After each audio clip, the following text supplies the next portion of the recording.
The following podcast is a Dear Media production.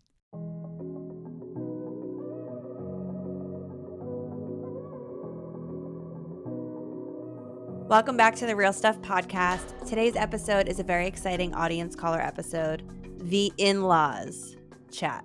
So we put out the call asking for people who want to tell crazy stories about their in-laws, and we heard from a lot of people, written submissions.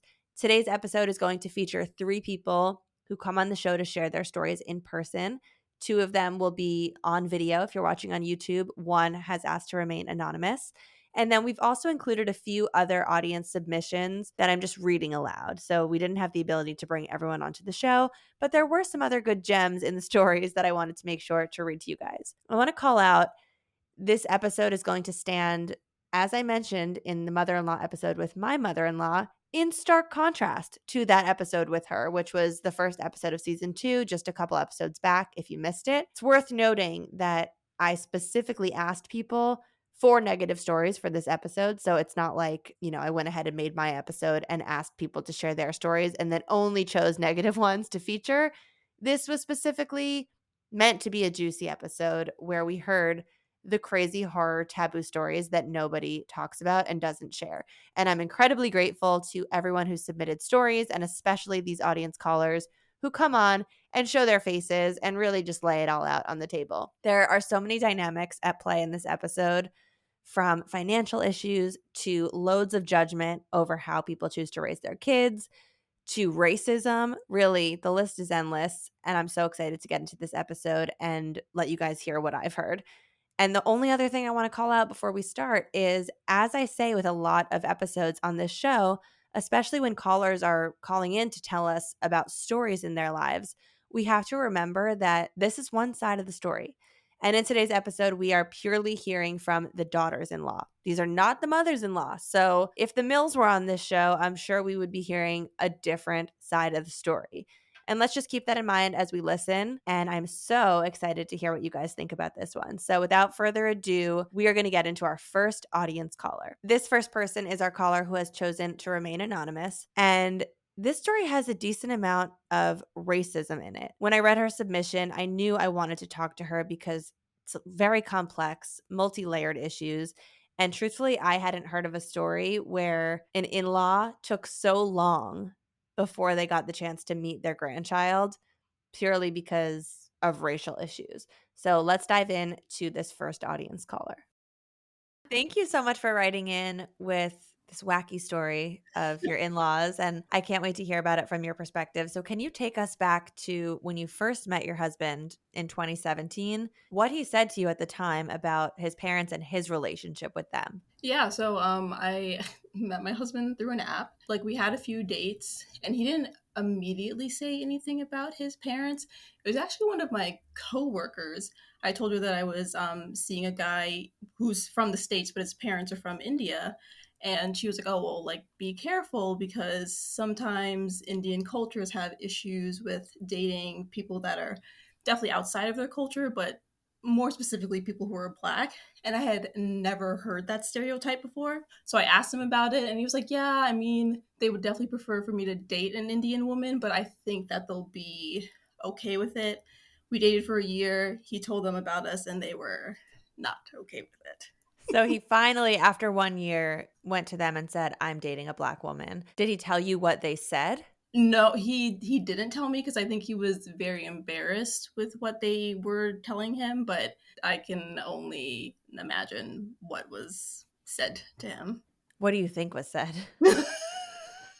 My guess would be that they were probably, which is terrible, I think they were probably basing what they thought I was as a person off of like stereotypes that Black people are under. My guess would be that she probably thought that I was just like slumming it up, was on like my 3rd or 4th child. Like, honestly, that's what I think she thought, but that was not the case at all. I was single, no kids, a nurse, just, living life. Just being a normal person. Yeah. You guys get married 3 years later after you met. Yeah. Were his parents at the wedding? Were they part of the wedding? Did they celebrate with you? No. So actually, we were one of those couples that got married during COVID. And you're like, with the whole like 2-week thing, like things were going to go down. We're like, okay, so like we'll have a small ceremony and then after this goes away, we'll like do the big thing. So it was literally just my parents, a couple of friends. His brother was actually supposed to come, but he got exposed to COVID, so obviously he didn't feel comfortable going. But no, they weren't even like a part of the original plans before COVID. I think it's also relevant for us to know how close or how far you guys live from them. An hour. Oh, okay. So it's not like they are in India. No, I mean they do go to India like every now and then, but they're based here in the States. They literally live, which is crazy. They literally live maybe like 12 minutes from where my parents are. Wow. And before you entered the picture in 2017, what was their relationship with their son like, in the sense of how often did they see him before he started dating you? Yeah, so it's traditional in the Indian culture for the kids to live with the parents until they get married. So he was with his parents the entire time until the year after he told them that we were dating, and then he moved out. And at that point, did he move in with you? No, he got his own apartment because I was still living with my parents because I was trying to pay off my college debt. Great call. You get married in 2020. They're not at the wedding. How long into this relationship that started in 2017 do you actually get to meet his parents? Yeah, so I met his parents in December of 2022, literally the tail end of the month. It was definitely after Christmas.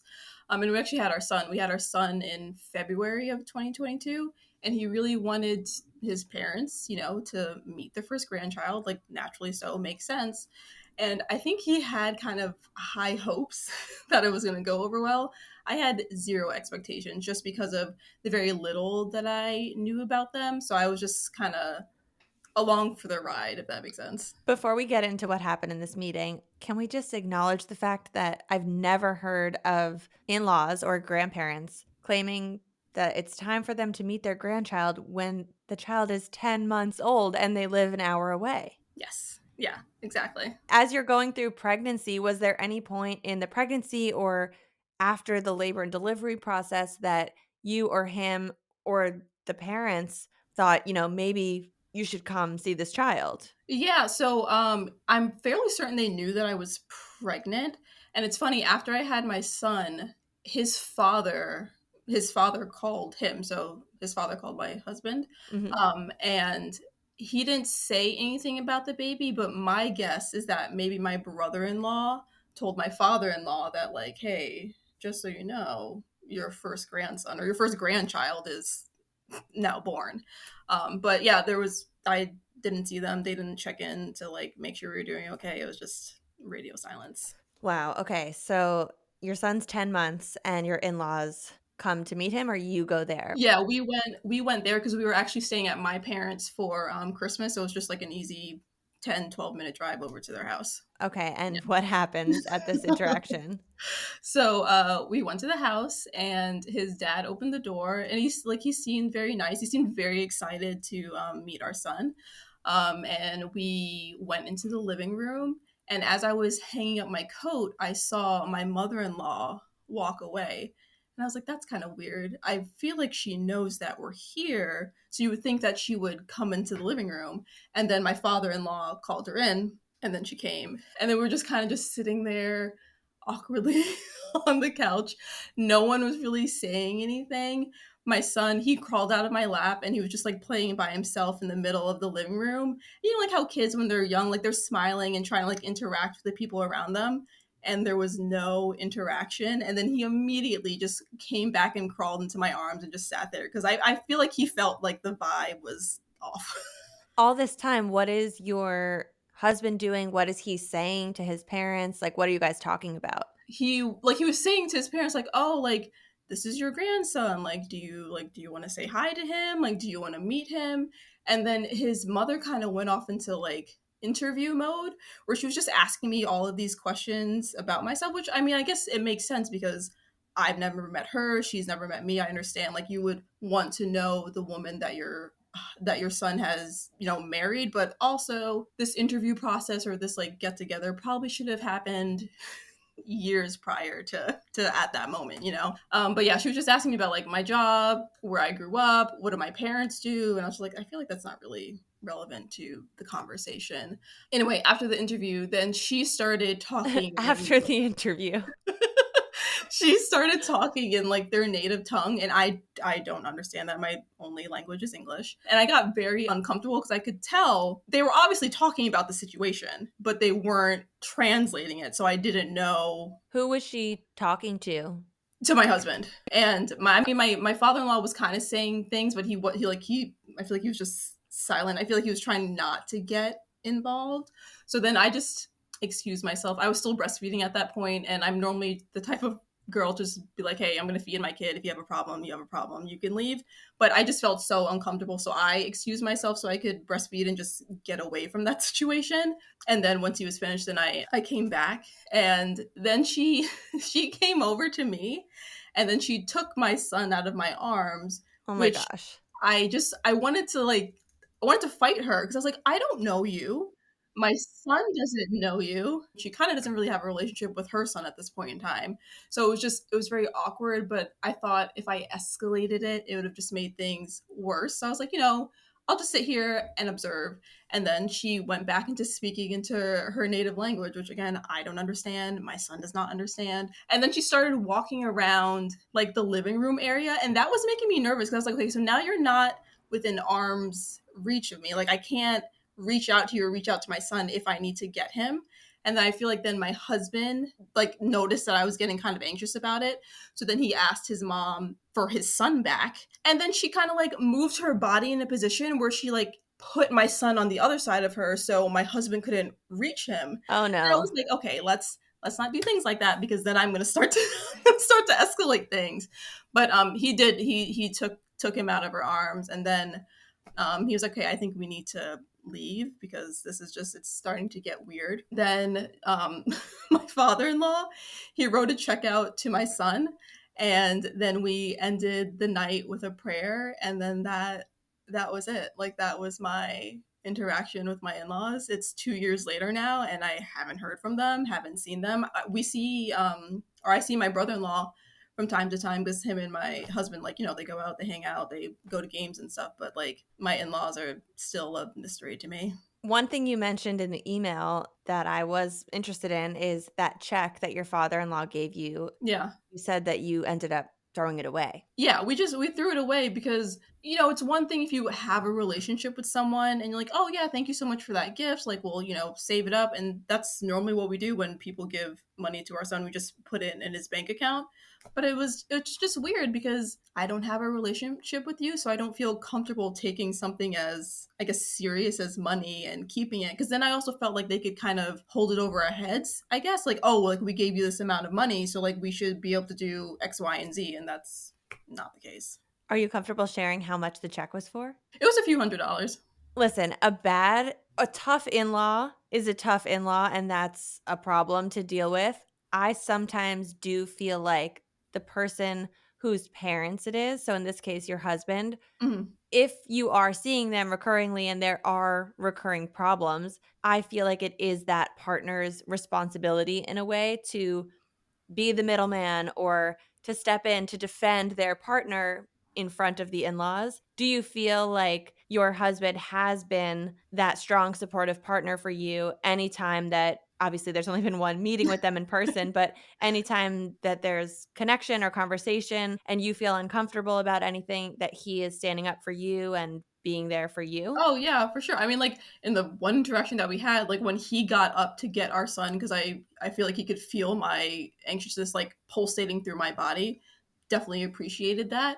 But also on the other side of it, I realized and I recognized it was a huge shift for him because he went, 30 plus years with his family, and he knew that it was probably going to be a problem, but he wasn't expecting it to be the massive problem that it was. So he like lost his family in a sense. Like he gained me. We have a son, but like he lost the people that raised him. And I know for a fact that it breaks his heart. Like when my son is reaching different milestones or he's having birthdays or just, whatever is going on in his life. I know that it breaks my husband's heart that he doesn't get to share this, or he doesn't feel comfortable sharing this with his family just because he or his parents, just because they don't have a relationship. And I know it's hard for him, like Thanksgiving, Christmas, all those things happen at my side of the family just because his family does not want to participate in it. So like I try to be very aware that like when we have moments of celebration, it's probably also moments of mourning for him just because he doesn't get to do that with his parents. Do you feel like your marriage and you coming into the picture is the sole cause of this rift between them? I mean, I would say yes because he didn't really have any issues with his parents before. I mean, aside from that, like, I guess friction that you can have with your parents when you're living with them as an adult. But aside from that, I would say, yeah, our marriage was probably the thing that just knocked everything off the cliff.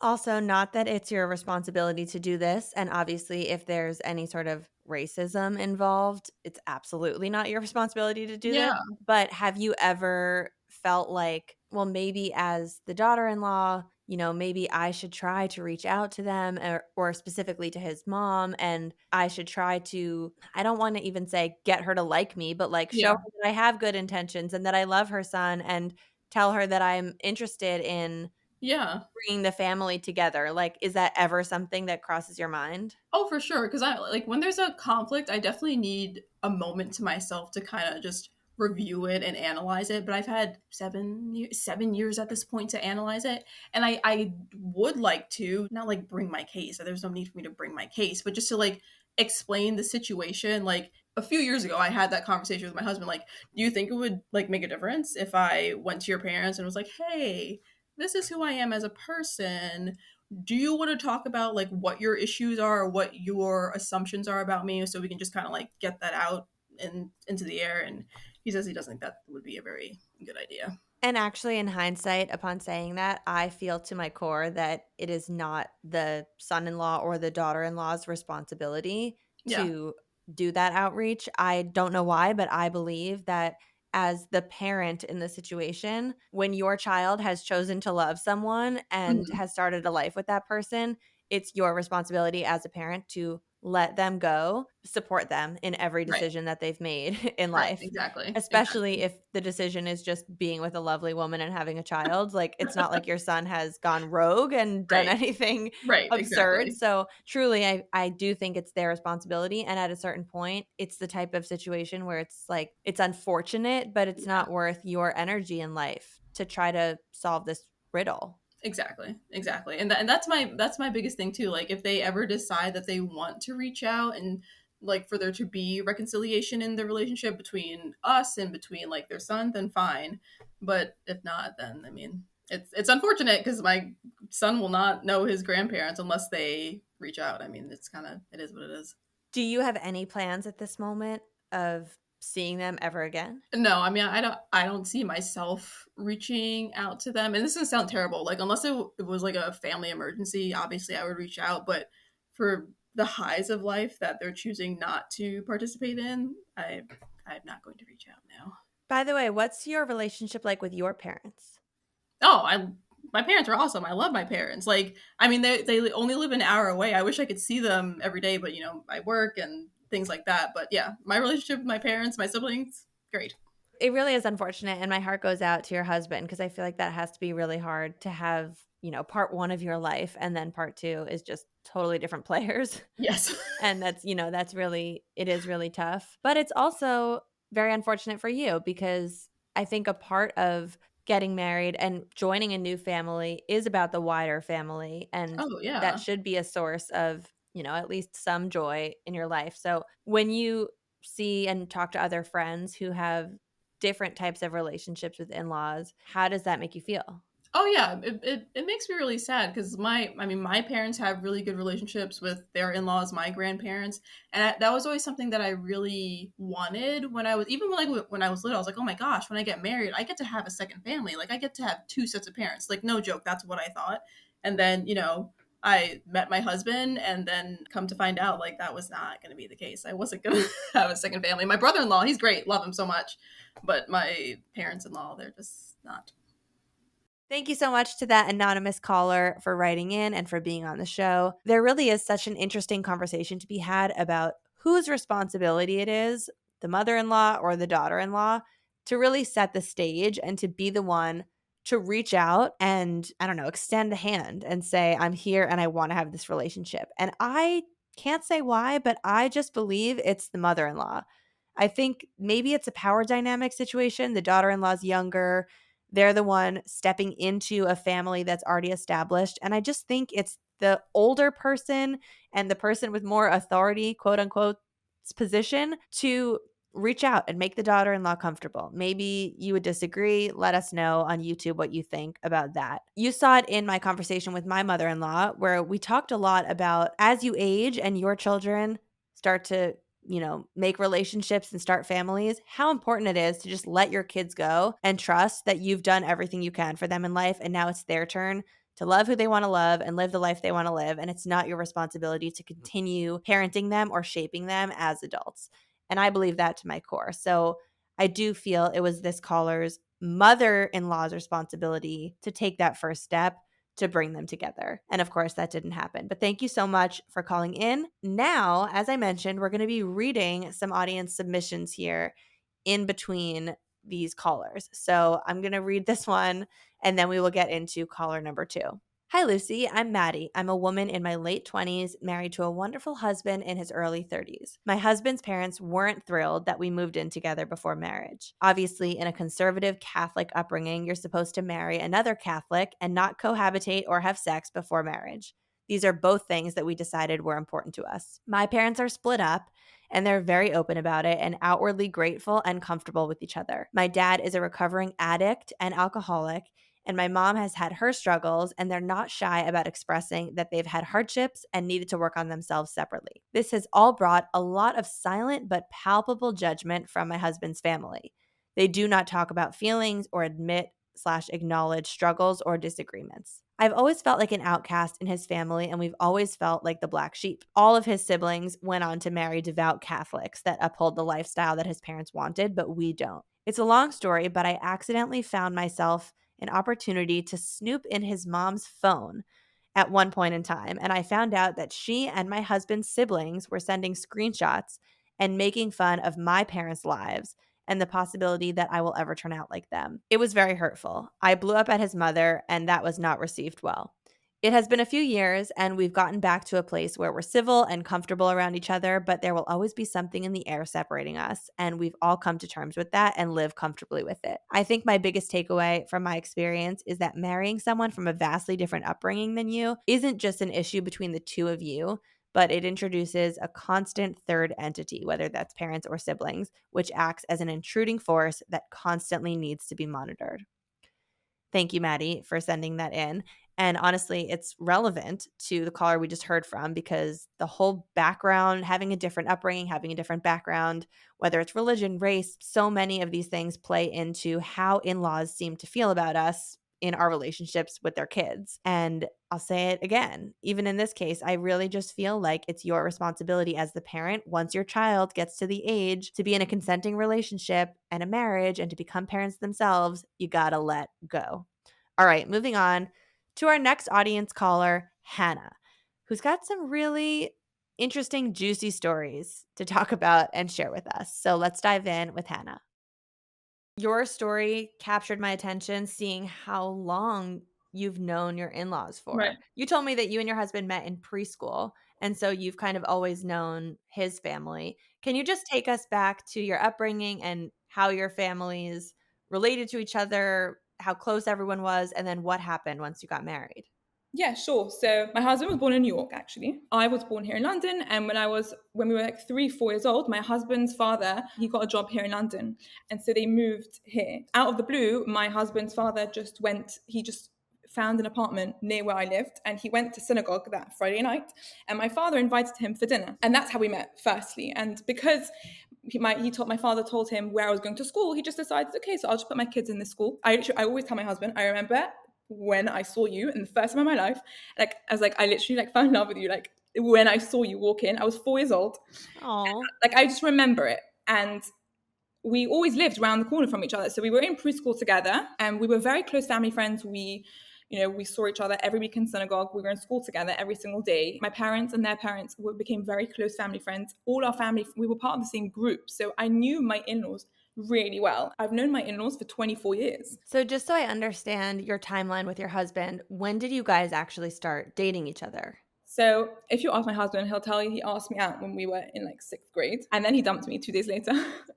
But actually started dating when we were 19. Prior to that, when you were just living your life, a young girl, and your families lived in close quarters to these other people, when you saw his mother-in-law or his father-in-law out and about, or you ran into them, did you have any sort of personal relationship with them, or was it always just like, oh, this is my friend's parent? No, I would chat to my mother-in-law. Like, I had a WhatsApp number. We would chat. Even my sisters, like my siblings, we were friends with her. She was like funny and like personable, outgoing.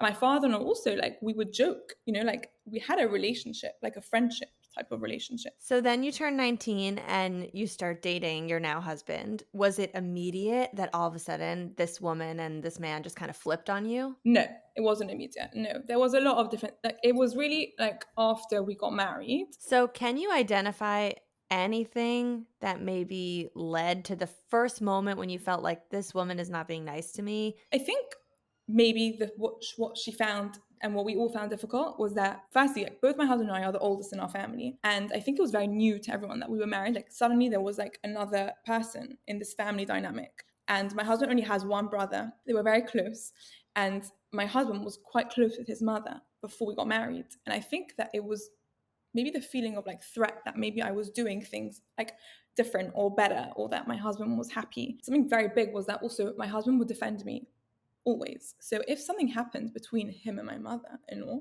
like he would always defend me to the extreme, like in a good way, obviously. And I think it was the feeling of like threat of like, 1 minute, like there's another woman here, there's another person here that he cares for, and I'm now not that person. I think that's probably what it was. So tell us a little bit about how this anger that she had towards you maybe was manifesting, and what was she saying? I think it went like a curve, like a bell curve. It started subtle, it peaked, and then it's gone back down.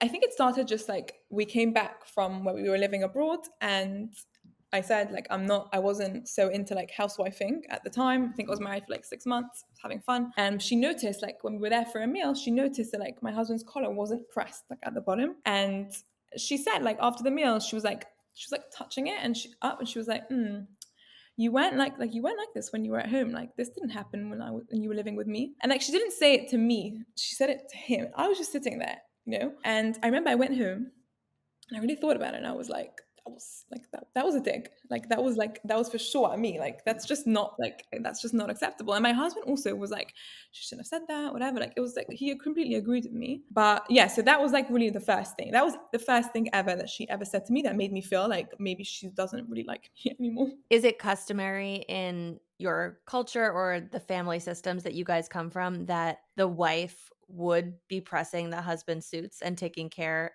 of how the husband's appearance looks? Just because I asked that only because I would literally never launder Michael's clothes. And if Michael's mom said something to him like that in front of me, I would only think it was offensive to him. I wouldn't think she was insinuating that I should be preparing his clothes for him. Right. I don't know if it's like, I guess like just like I just take care, like I take care of like that stuff, I guess. Like my husband's not domesticated at all. He comes from like, he's just got one brother, and like he doesn't know what girls are. He doesn't know how to cook. He doesn't know how to warm things up. So I think just because he's not domesticated, like straight away that would come under my thing.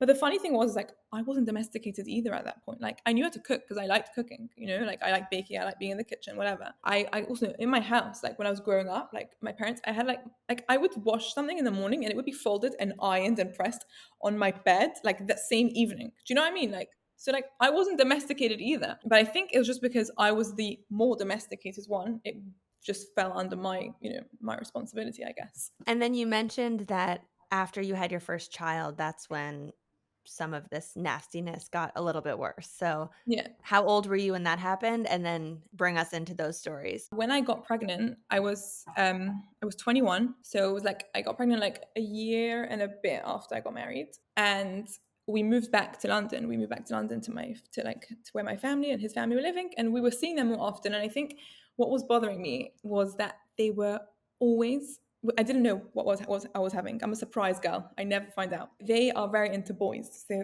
they were always like saying like also like to carry the name, like they never had a girl. So they're like, oh, it's a boy for sure. And like they would keep saying like, no, she looks like she's having a boy.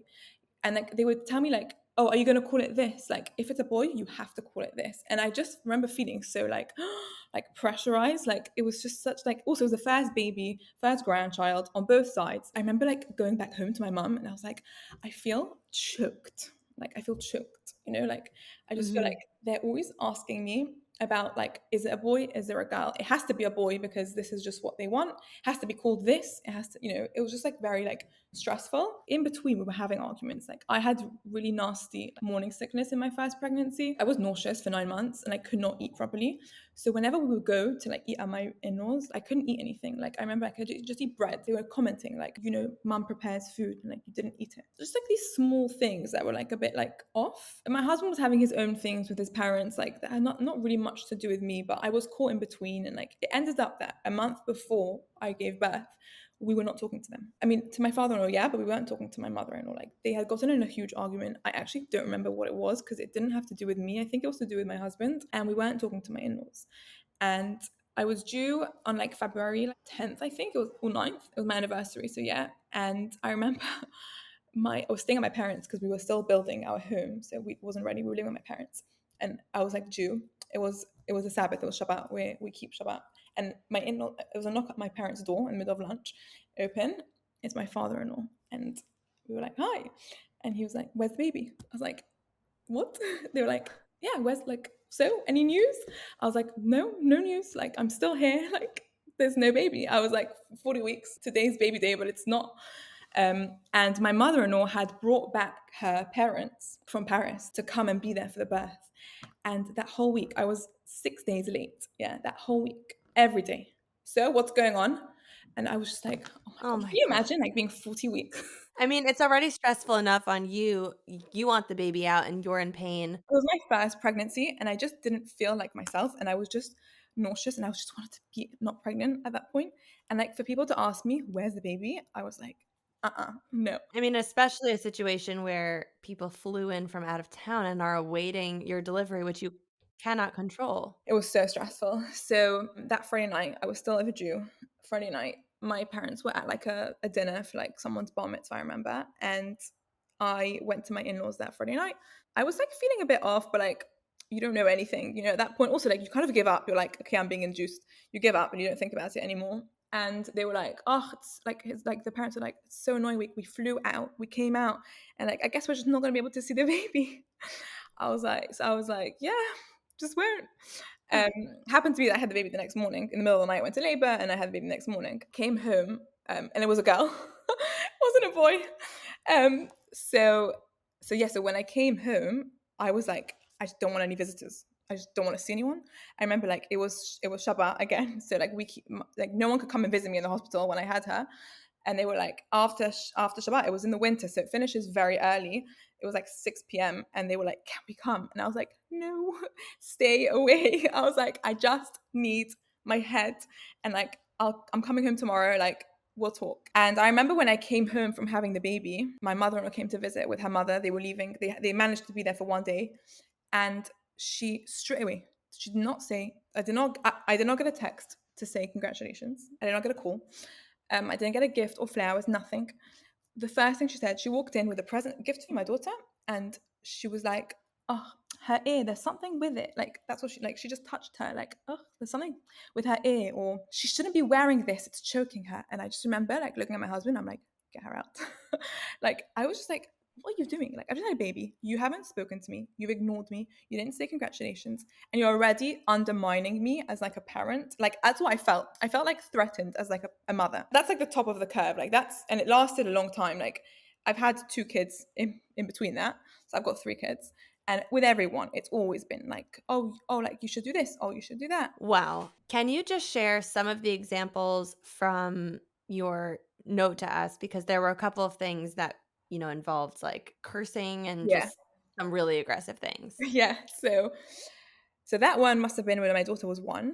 She was like, my first daughter was 1. I can't remember exactly what the problem was, but it was a back and forth between my husband and her, actually. My brother-in-law had just gotten engaged, and I think like I didn't like drive her parents home or something. Like, I went home with my daughter. It was just a bit strange, and it became an argument. And it was my daughter's first birthday party, and all my in-laws were like literally they were so angry with me, and like they decided that I was like I made a birthday party for my daughter, but my mother decided that she had to make one first, without me knowing. So I just show up at my in-laws house. I already know everyone hates me, and I just see balloons and cakes and things, and I was like, what? Like I didn't understand, and no one spoke to me at this lunch. Like no one spoke to me. They just like did a happy birthday thing. Like she did her thing, and then I went home for my actual party, and no one came. Like none of them came because they had already had theirs.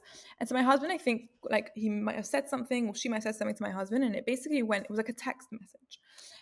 Where she went on this rant about how like I was an unfit mother because I wasn't feeding her the way that she thought I fed her, and she just went on like a personal attack of like my upbringing and my parents. Like she said like I feel bad for like my daughter that she has a mother like her. She was like, yeah, she like said to my husband like, you're full of shit. Such like a crazy reality to realize that like you give everything to your kids, you know, I'm sure you know, like you literally pour all your energy into these beings, and you have someone who's in your situation, who's close to you and who's undermining you as a parent. It's just not like, it's not what you expect. You mentioned early on that your husband was always supporting you and backing you up. Throughout this whole journey that you've been on in this bell curve, has your husband consistently been on Team Hannah? Yeah, so my husband is extremely supportive of it. He's a very honest and like integritous person, and like he's very in for like standing up for what's right, even if that means that you have to not hurt other people, but you have to go against people, because he just really believes in like what's right. We're almost married 8 years, and we have 3 kids. And I can honestly say that there's never been a time that I was like, I ever thought that my husband would not defend me. I can remember like my most recent one, which was last year. My 3rd child was 6 months old, and we were at my in-laws for Seder night. They had family friends over, and it was really late. Seder night goes really late at my family, and I try to feed my kids at normal times because I don't want them going to bed with food on their stomach, and I'm quite healthy. And I remember like it was like 12 o'clock. My kids had eaten so much junk, and I suddenly see like my daughter's eating like hot dogs. And firstly, I have a problem with hot dogs. I just don't like hot dogs. And I just see my daughter eating hot dogs, and I'm like, oh my gosh. And my son, like my middle son, he was younger, like he was still like a baby essentially. And I was like, where did you get these hot dogs from? It was literally almost midnight. And I was like, when you finish that, there's no more eating. I remember I said like, that's it, finish, no more. And my mother-in-law, in front of everyone, I remember this was probably the worst one ever, in front of everyone, the whole table, just says to me, it's not gonna hurt her, Hannah. Okay, don't take food away from your child. It's not gonna hurt her. We don't take food away from kids. And you know when like you say mic drop, that's like it was mic drop. Like the entire table just went silent. You could hear a pin. I got up. I remember I was like so like I just like was so wanted to be like the better person and like not answer in front of everyone. I just got up and like I left to the playroom. Everyone started like, you know, like conversation quickly started coming back together. And like I was like shaking from like the shock of what just happened, just shaking. And like my husband came, and like we're like decently like religious, so like for us it was a big deal to leave like Seder night.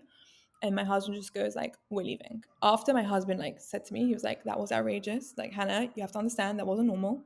We're going home now. It doesn't matter. Let's stay tonight. We're going to pack the kids up and we're going to go home. I just burst out crying because I was like, he understood me, and like he knew like how crazy it was. And like I didn't feel like I was like crazy, you know, like from getting up. And I remember we just packed the kids up, walked home in the rain, I remember. And like, it was just, yeah, that was probably like the most shocking. Obviously, hindsight is 2020, and we all have scenarios where something happens or something's said, and then we wish we could go back and say something. As you were saying that, which first of all, absolutely infuriating. And I don't know why. I think it's just a grandparent thing in general, like giving the kids junk or giving the kids food that the parents don't want them to have. Like, I can relate to that for sure. However, there is a part of me that wishes that in that scenario, in that moment when your mother-in-law said, we don't take food from a child, or she's going to be okay, you know, acting like you were the crazy one. I feel like that is the moment for, it's your husband's job now to step in and say, no, Mom, we are the parents and we have said no more food. You do not tell us how to parent our children. It's one thing for him to always come to you and say to you, Hannah, I'm on your side. That was crazy. Let's leave. But has he ever gone to her and stepped in and said, Mom, when you said that, even if it wasn't in the moment, because that's very hard, has he ever in retrospect gone to her and said, the way you were talking to my wife was not acceptable, and here's our rules with our kids and our boundaries, and you have to respect them if you want to be around them? Yeah, no, for sure. I think in that instance, like you have to bear in mind, like because we got married so young, the way we've grown and matured is in such like a different way to maybe people who get married and have kids later on in life. I feel like we're forced to like grow up and like mature in a very different way, that we lived these experiences of like answering back for a very long period of time. I think at that point, like we just said to each other, like, we're just, if it happens again, we're just not going to answer. We're just going to move away from it. But in terms of like, has he ever responded? A million times. Like he's almost come like to having like an actual physical fight with his father over it. And that's always ended in like us not speaking to them. Mostly because, not even because of what I did, just mostly because my husband is, like I said, he's very strong minded. If he believes that it's wrong, he's going to let you know. He's not going to act the same towards you because you've now hurt someone that he loves. In terms of what you're saying about like, about the kids, for sure, I think since we've grown as parents as well, like my oldest is now turning 6. Since we've grown as parents, like we realize like we know what's best for our kids, and like we make mistakes along the way, but you're not getting involved. Like it's our turn, you know, like you had like, you know, you had your turn to bring your kids up and you made your mistakes, and it's now our turn to make our mistakes, and no one is a perfect parent. So I think that's really been the point of like explaining to them that at the end of the day, if Hannah says there's no candy for the kids, it means there's no candy for the kids. And like I know that they've done it behind our backs, and to an extent you can't control it because you're not there. But for sure, we've set a line where I think now they respect much more what we think. Like they'll tell, you know, they'll always warn us if they're taking them out for pizza and milkshakes, or, you know, like they'll always make sure to say like, oh, we're having like treats or whatever. But I've never really been the one to instill that. My husband is always the one to be like, Hannah and me don't want this, so there isn't this tonight. Last thing, as I'm doing these interviews, I'm recognizing that we kind of did put out the call to hear from people that had horror stories with their in-laws. So we're obviously getting a lot of negative stories, but there are two sides to every story, and we are only hearing from the daughter-in-law most of the time. And I'm curious if you could put yourself in your mother-in-law's shoes. I know you mentioned that there was maybe her feeling like your son is moving away from her and towards you. What do you think she would say if I was talking to her right now and I asked, why is your relationship with your daughter-in-law so fraught? Yeah, so I think what I need to say is like the aha moment is like, I appreciate my in-laws very much. Like I know that deep down they're very good people. They want what's best for us. I've matured over the years, so now thankfully there hasn't really been any major. I think, like I said, it's the curve, and we're now at the bottom of it. And I think that she would tell you that she just, you know, she loves her boys, and you know she loves my husband, and she cares about the kids, and that any parent or grandmother, a grandparent especially, would, you know, if they see something that they think should be done differently, they're going to say it as well. Because our relationship like has matured, it's like evolved. I think that maybe I can see like some of the points where maybe I may have been wrong in doing things or disrespectful, and I can't really like wrong her for the way that she feels, because I might feel a certain way in what she does to me, and so who's to say that she can't feel the same way on the other side. And I know how much I love my kids. When my kids get married or my kids will do something, I'm sure that I love to think and to tell my husband that I'm never going to do that, and I hope I don't. And now you got me on recording, so I'll tell myself I won't. But yeah, I just think that like you can never put yourself in someone else's shoes completely. You know, you can never really, she can't understand why I do things and why I feel the way I feel, and I can't understand her. You know, it's her son, it's her kid. Everyone has different outlooks on life, so what I think is good, someone else doesn't. So I think that's also like bearing in mind that like we all have our own, you know, frame of how we want to live life, and we don't agree with others one, so we're always going to want to, you know, mirror or like shadow our feeling on that, share 2 cents, as you like to say in America.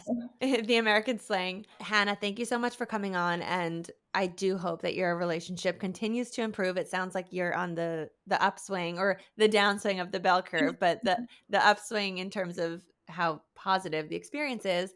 And I just hope that you've seen the worst of it and you're now clear skies up ahead. Thanks so much. My major takeaway from this conversation with Hannah is the interesting dynamic of who we are sitting here listening to. And in this case, it's the daughter-in-law. I really appreciated how Hannah came to this conversation with the knowledge that her mother-in-law is likely coming from a place of love, and also the knowledge that it's really hard to know how we are going to feel once we become grandparents one day, to watch our kids fall in love with someone and maybe be doing things in the raising of their kids that we don't approve of. It's like easier said than done to sit there with your mouth closed and to just let your child do whatever they wish. Really, this conversation did make me think, who's to say that when I'm a grandparent, I'm not going to feel my own version of this? I like to think that I will be able to control my mouth and not make my child feel uncomfortable or make their partner feel uncomfortable. But it is so hard to put yourself in someone else's shoes. So kudos to Hannah for coming to that conclusion and for being willing to accept that she didn't do everything right either. All right, let's read our next audience submission before getting into our third and final caller. Hi, Lucie. I have so many stories about my monster-in-law. However, this one I'm about to recap takes the cake. Let's rewind to the first week of August 2024, the week of my birthday. I'm 8 months pregnant in my beautiful suburban home, and I decide that I want to mow the grass in my backyard. Being 8 months pregnant means nesting is in full swing, and it just can't be controlled. It's a warm day, about 85 degrees. I put my toddler down for a nap, and I head out to mow the fenced-in portion of our backyard. It's small, perhaps a quarter of an acre. I begin mowing the lawn, and about 10 minutes later, my mother-in-law welcomes herself into my fenced-in backyard, screaming. She marches across my lawn, yelling at me, telling me that I'm not allowed to be mowing my lawn, and in doing so, that I'm going to kill my baby. Her famous line from this day was, quote, "You aren't thinking clearly. It must be your pregnancy brain." I'm usually the go-with-the-flow optimist that isn't bothered by anything, but this sent me. After the whole debacle is over and she finally agrees to go home, she ends her unwelcome time on my property by saying, quote, "Everyone has a crazy neighbor. At least I have good boundaries." Did I mention she's my next door neighbor, by the way? Oh, and the writers of Everybody Loves Raymond, they nailed it. Thank you for that submission. What a crazy story. If anyone ever came into my lawn when I was mowing my lawn and told me what to do with my pregnant body, I'd be outraged. So I hear you. Thank you for writing that.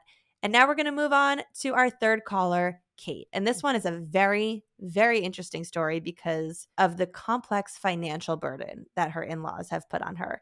And I definitely want you to stick around until the end of this one, because what Kate says about her father-in-law's attire made me absolutely lose my mind. Here you go with Kate.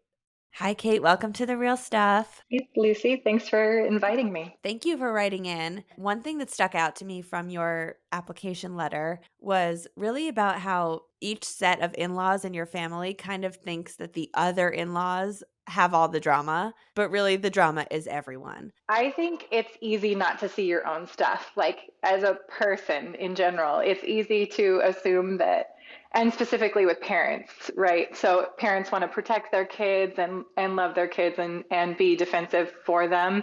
And so when my mom sees things,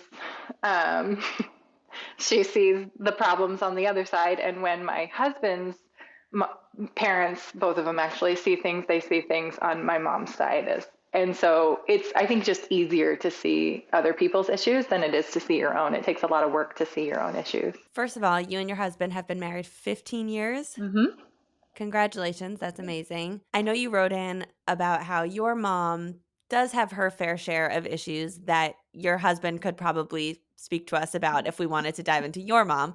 But of course, this episode is about in-laws, and I wanted to hear from people about their relationships with their in-laws. So you were writing in specifically about not just your mother-in-law. There's some stuff with your father-in-law in there too. I just want to give you the floor. Tell us about your mother-in-law and where have the problems come from? I think that often when we think about in-law drama, we think about the mother-in-law being like a big source of drama. But in my experience in my family, it's been both of my in-laws, really. It's related to their choices in life and their values being different, and or traditional gender norms and all those other things too. I think it's really easy for mother-in-laws to want everyone to be together and everyone to be happy, and they have a particular picture in their mind of what that means. And with my mother-in-law, at least, it looks very manipulative, honestly. That's the easiest way to put it, more blunt, I guess. So she is a princess who's taken care of by my father-in-law in lots of ways. And I think she enjoys that so much that it creates drama in other areas. And the drama with my father-in-law has been related to partially that, of like the idea of a man taking care of his wife and giving her what she wants and things. And I know that there's other people out there that have that same experience of, like, my husband and I were both raised in conservative Christian homes, just like the evangelical church, and expectations on men to be the provider and financially give their wives, flexibility and stability. They're the ones who are supposed to pay the bills of the house. And I think those values and or social norms that were taught to our parents' generation have created drama, at least in my experience, in my own life, because my father-in-law wants to financially take care of my mother-in-law in lots of ways. And he thinks that means giving her whatever she wants or whatever she asks for. I don't agree with that scenario. And my husband and I have a pretty egalitarian relationship, and we both work and we both do different things. But the drama comes with my father-in-law took his responsibility and then kind of shifted it to us. And that was creating the drama. So when my husband and I first got married, we were gifted a car as our wedding gift, but it was a car that my father-in-law had purchased. And then the assumption was that we would assume the car loan on it. And I had always purchased my cars with cash. Like, I'm very fiscally responsible. I understand money really well. My mom, I did a great job, I think, of teaching all of her kids money skills. My father-in-law does not have those skills. And so that creates tension in that, like, he doesn't understand, in my view, the hidden costs of loans and finance and putting financial responsibility on other people. It sounds like your father-in-law's love language is gift giving, but without really thinking about what the implications of that gift might be. So in the case of the car, are you comfortable sharing what the monthly payments were that you were then responsible for? My husband and I were really young. We just graduated college, and this is in 2008. So the job market was crap. My husband was making minimum wage as a farm laborer, like working on a ranch. I was working part-time as a barista in a coffee shop. So, like, we made nothing. And the car loan was, I think, $350 a month, which our rent at the time was only $500. So Wow. in proportion to our income, it was a lot. It was assumed. It wasn't a conversation between, like, my husband and I and my in-laws. It was just an assumption, and it was kind of like communicated through my husband. And it was, here you go, have a loan, have some debt because you need a car. And the intent and the heart was there is you need a car, but rather than let us make the decision for ourselves, he made it for us.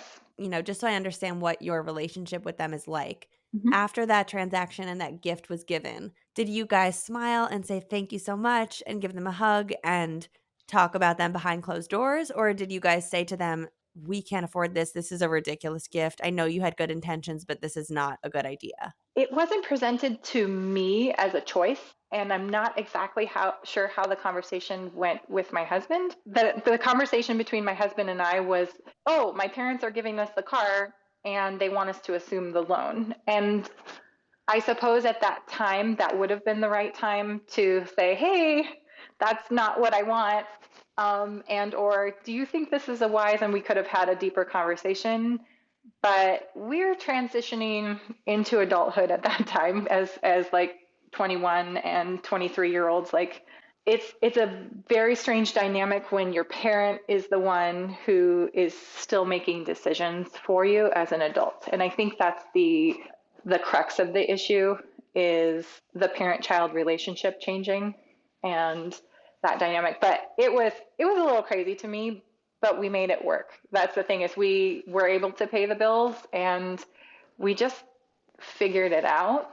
Based on your note to us, it kind of sounded like, I don't know if it's the religious background or just the area where you come from, but it kind of seemed like it's very normal for children to sort of continue to live near their parents even after the children get married. And in your case, there was some story about land being bought or a house being built on the same property as both your parents and in-laws. So, and I know there's a whole other story there too. So can you get into that? Yeah, assuming the car loan was kind of the first step in blurred financial boundaries for my in-laws and our situation. And it went on from there to like a loan for a motorcycle that my father-in-law purchased for himself that he needed a co-signer for.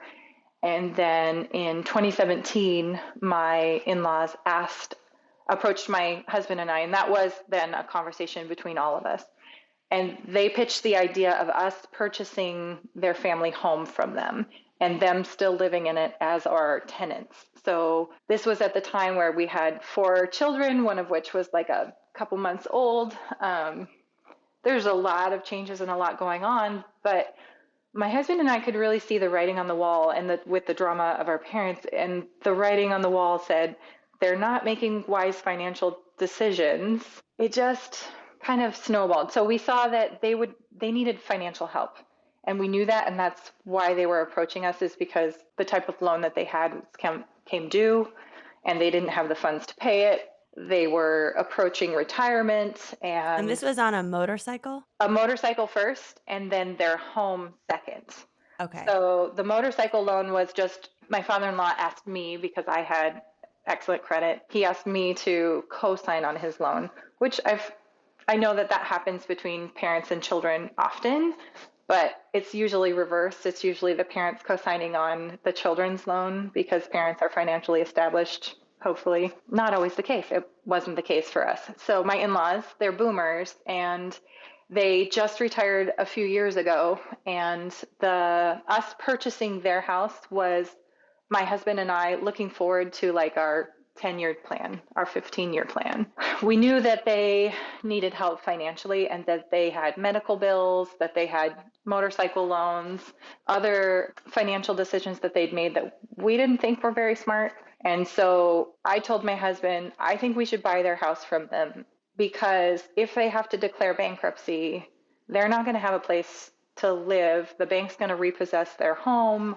All of this, like, that was my fear. And yeah, I guess that's where it was. So that's where it came from, is like, I see the foreshadowing of bad decisions financially and loans piling up and creating too much of a pressure for them to dig their way out on their own.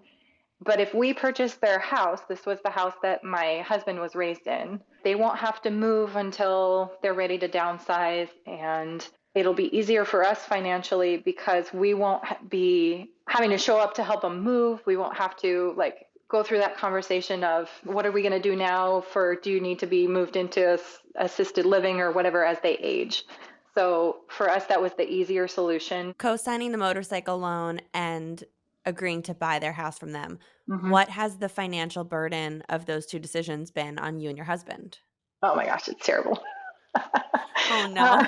I don't think my in-laws know this. Like, honestly, the amount of stress that caused, specifically my husband, because he's the one dealing with, like, they're his parents, and he's like, oh, gosh, I can't believe they've done this. He tells me all the time that it wasn't like this when we were growing up. They didn't spend this way when we were growing up. They didn't go out to eat all the time, and I don't think I believe him. Just because of the history, that, like, as long as I've known them, this has been my experience with them, is they don't see how to invest money and they don't see how they spend money. and they don't see the value of planning ahead when it comes to money. So I think that's crucial. Your husband could be wearing some rose-colored glasses just because when he was younger, maybe he just wasn't aware of what was going on. And so, everyone kind of looks at their parents like, they know what they're doing. They're smart. They've got it. Right. I'm safe. So they must be smart with money. And then you grow up and you can recognize some things as you get more educated. So Absolutely. the situation with the homes, I was reading that there was some land bought and there was house planning happening in terms of 3 homes being built on the same property. So a home for you and your husband, your parents, and his parents. Is this your current living situation? So our current living situation, we own 15 acres, Wow. which we bought. We sold our house in Portland at the peak of the market for ourselves, and we did really well in real estate and our investments. So we sold our house and were able to purchase this property that we're on outright. And part of that decision was related to my in-laws and related to my mom and her situation. My mom has MS, so she has a physical disability, and she will need more assistance as she ages. And I'm her only daughter. Even though I have brothers, it's a different dynamic, I think, for a mom's health with the daughter, at least in my experience. And his parents, we knew they're also aging and will need more assistance with their health, and really needed to downsize because they weren't able to keep up with the maintenance of their home and whatnot. So the property that we bought here was bought with that intention of a family compound, kind of like homesteading-ish. Our boys will have space to play. We're not in the city, we're in the country now. We chose space over convenience. Will it be like a home for your family and then 2 separate buildings for both in-laws? Yeah, I didn't want to live with my in-laws or my mom. So I want to be an independent adult and have my own space and my own boundaries. And so this is a way to keep them close because of their needs, and whether it be physical or financial, and a way to keep our boundaries as our own family unit too. We built our house first, and then we built my in-laws' house that they live in now. Then we sold the house, their family home that we had purchased from them. We sold that after we had built our 2 homes here. And the process of building, as I wrote to you, was a challenge. It was again, we were facing the same things. The same conflicts was my father-in-law wanting to provide for my mother-in-law and give her anything she wanted and asked for, but he wasn't footing the bill. So that's where the awkward part comes in, is like, we're really good at making a budget and we're very capable. My husband and I actually built the homes ourselves. That was a decision that we knew we were going to make, but it was way more stressful than we thought it would be. Not between us, like people say, remodeling a home, if you can live through a remodel with your spouse, you're a really good match or whatever. It was easy for us to communicate and to build our home together. It was way more difficult when you add in-laws to the picture of expectations. You mentioned that your mother-in-law during this process was a bit entitled. I think you used the word emotionally manipulative. Yeah. Can you share some examples? Choosing finishes, choosing the layout of the house. We were designing and building the house from scratch. So we were working with an architect. We let them know the house would be smaller than the one that they were used to before. Our house that we live in here is only 1,800 square feet. It fits us all fine. We're very much minimalists when it comes to the stuff we have in our house. I think that was probably naive on my husband and I's part, or my part in particular, to expect my in-laws to have a similar mindset as us of we don't need this stuff. It's just stuff. We don't, when you downsize, you get rid of a lot of things that you don't need. That was really hard for her. She kept saying, I'm so fine. God has just provided. I'm so happy that this, and so that would be what she said to our face. I'm so happy with this. I'm so glad you guys have included us in your plans. And then behind the scenes, you could just see the anxiety bubbling up inside of her anytime that we told her no about like choosing a particular finish because it wouldn't work in the situation, she just got really quiet and really like sullen and sulky. And it was just, to me, it's a little unreal. And that entitlement feeling, I'm like, I don't think she recognized the cost of building a home and the time investment that it was for my husband and I, especially as we're like doing this work ourselves. When you say you're building it yourself, I mean, physically building it ourselves. Like okay, we you're like framed hammering. it. I tiled Wow. the bathrooms and we painted. We did everything except for the foundation work and the drywall because I was not willing to do that. But everything else was 100% us. My husband and I are a great team. Obviously, it's multi-layered when it comes to caring for aging parents, and there's a lot of amazing parts of that, and what a gift for your parents and what a gift for your children to be able to be close to grandparents. And so I don't want this to come off in a negative way, but obviously it's also multi-layered because of your mom's sickness, and I'm sure you want to be near her in that sense of it.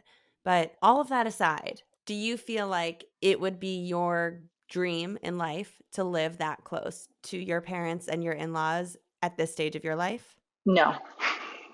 Because, and I ask that because I personally also, my relationship with Michael, we talk all the time about how much we love the amount of space that we have, and we see everyone all the time. Every week we see both sides of the family, but we don't live in the same town and we have our space. And I can imagine if in-laws started buying properties on our lawn, I would have a little bit of a problem with it. I mean, not even just in-laws, my parents too. I want to have that space at this stage in my life. My grandparents, like we didn't live in the same town. So every time we traveled to see our grandparents, it was just to see them. And it created like this special dynamic of like closeness, of intentionality and all of that. And so I feel like the living close together kind of ruins that intentionality portion. Like it makes it harder for grandparents to be intentional with their grandchildren and for them to be intentional with their children. Some of the feelings I have about them being close is that kind of gray boundaries when it comes to like our finances or raising our kids. It wouldn't be my choice to do this dynamic if there were other options, better options, I should say. I think this is the best option for us given the dynamic that our family has and our situation. So it would be more stressful to me to have my parents and his parents aging in another town and not making wise financial decisions and not able to take care of themselves. Like, I'm not sure how I would handle that emotionally or what I would do. That would cost me a lot more mental health than having them close by does. I can have boundaries, communicate what I need and want, and hopefully they'll respect that. And it works how we have it set up. Do both sets of in-laws get along well with each other? Yeah. Another problem when you're living 10 feet away. It's not like they hate each other. They're very polite and whatnot, but they both, kind of like we talked about, they both see each other as the problem for our relationship. So they look at their kids and they see, oh, if your mother was just, expecting less of you, you would be, it would be so nice. Like it comes from their love and their protection of us. My mom thinks that my in-laws have overstepped or burdened us because of how we've chosen to support them financially.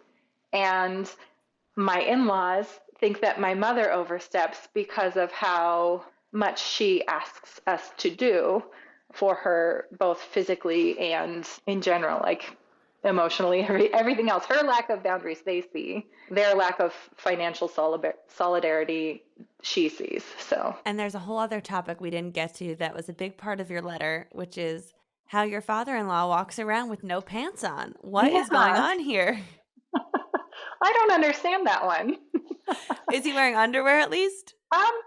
Not always. So wait, you've seen your father-in-law butt naked? Yep. Yeah. So is this a boomer thing? Is this I think this is a my father-in-law thing.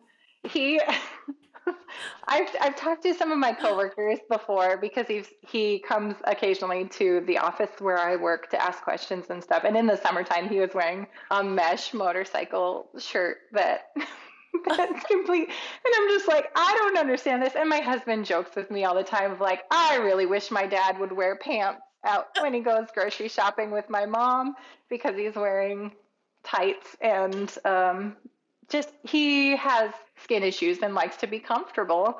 And I don't think he's comfortable in his own skin. So that means nakedness when it makes everybody else uncomfortable. Wow. That is just the cherry on top of this situation. And I heard that you ended up giving your husband's parents your second car, which they then promptly totaled. Yeah, that was a really sad situation. That was another, we stepped in and offered our extra car because our family had outgrown just a typical sedan. And so my mother-in-law's car went kaput and she was looking to get a new one. And I knew the decision that my father-in-law would make would be get another car loan, overextend their budget. And so instead we had the extra car and we offered it to them. And it ended up getting totaled, and that was really sad. But it was covered by insurance, and it wasn't a huge problem. But they were left then without a car, and without the financial means to purchase a car. And at that time, they were moving over here to be in their house on the same property that we are living on, and so we made an arrangement with them to purchase another car for them that they contributed to this time, but it's really our car and I still pay the insurance on it and make sure it's maintained and everything else, but it works.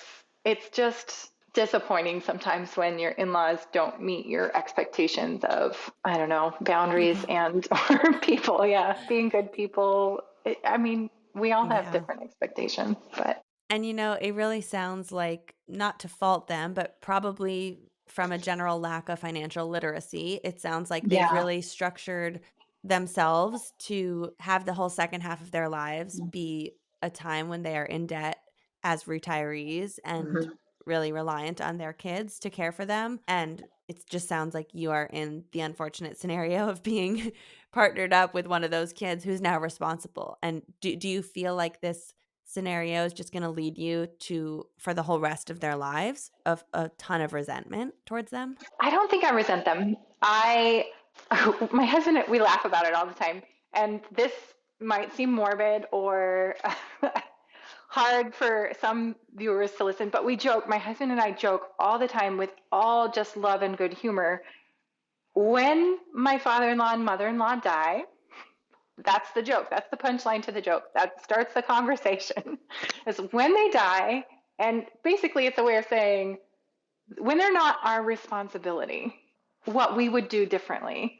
And my husband says all the time, I'm going to take all my mom's knickknacks out, all the things that she puts in her window, and I'm going to shoot them with my shotgun, just like this cathartic way of saying, I am not supportive of this consumerism and the extra stuff that has caused so much stress in your life, in particular for moving.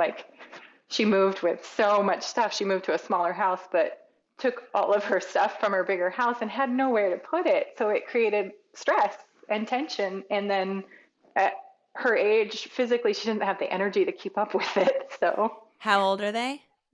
72 and 74. Our kids don't get to experience just the same great memories that I did with my grandparents, and that same stress-free. There's just a lot of extra drama that doesn't need to be there, but it is.